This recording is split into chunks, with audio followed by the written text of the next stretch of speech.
YouTube family, श्रीशाच रेसिपीमध्ये आपले स्वागत आहे। तर आज आपण झटपट होणारा दुधी हलवाची रेसिपी बनवणार आहोत। तर रेसिपी अगदी शेवटपर्यंत पहा। तर इथे मी मीडियम साईजचे 2 मोठे भोपळे घेतले। शक्यतो भोपळे कोवळे घ्यायचे। आता चल भोपळ्यांची साले काढून घेतलेत। तर आता आपण भोपळा खिसून घेऊयात। भोपळा खिसताना हाताकडे लक्ष द्यावे। शक्यतो बिया घ्यायच्या नाहीत। यामधील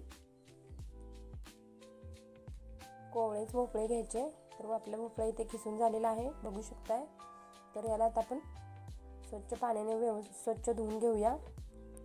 शक्यतो 2-3 वेळा याला स्वच्छ धुवून चाळणीमध्ये काढून यातील सगळे पाणी निथळून घ्यायचे।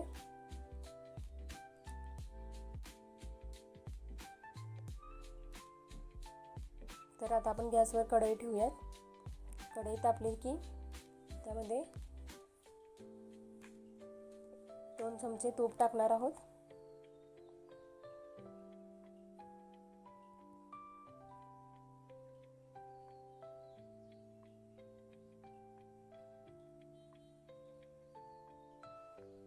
तूप गरम झाले की आता यामध्ये आपण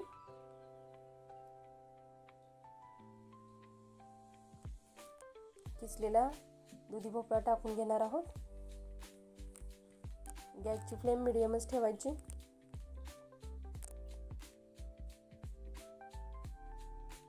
आणि व्यवस्थित हा भोपळा आपण परतून घेणार आहोत।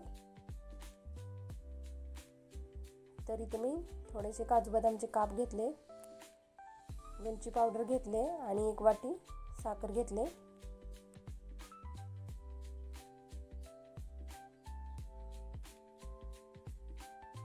तर बघू शकता भोपळ्याने सगळे पाणी सोक करून घेतले।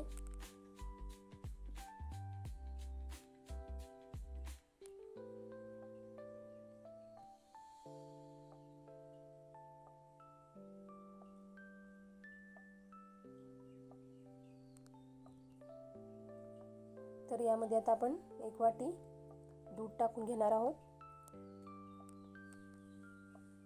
तुम्ही हवे तर यामध्ये मलाई पण टाकू शकता।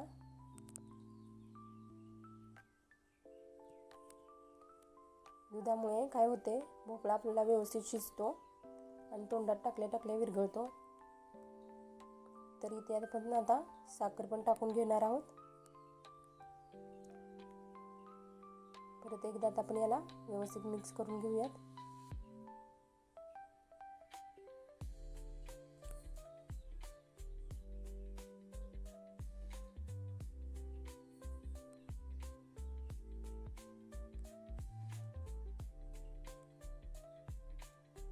तर आता आपण वरून काजू बदामचे काप टाकून घेणार आहोत। तुम्हाला जे ड्रायफ्रुट्स आवडत असतील ते तुम्ही टाकू शकता यामध्ये।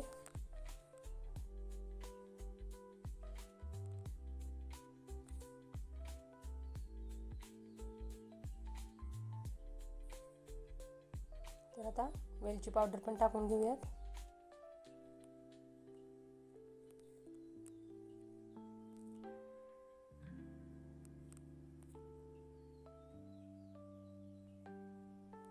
पंधरा ते 20 मिनिटं याला आपण गॅसवर शिजवून घेणार आहोत। गॅसची फ्लेम मंदच ठेवायची।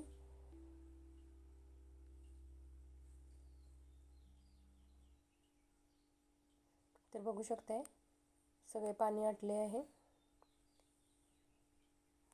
तर आपला दुधी भोपळ्याचा हलवा तयार झाला आहे। तर रेसिपी आवडल्यास आपल्या चॅनलला लाईक आणि सबस्क्राईब करायला विसरू नका। खूप पौष्टिक असा हा हलवा तयार झाला आहे।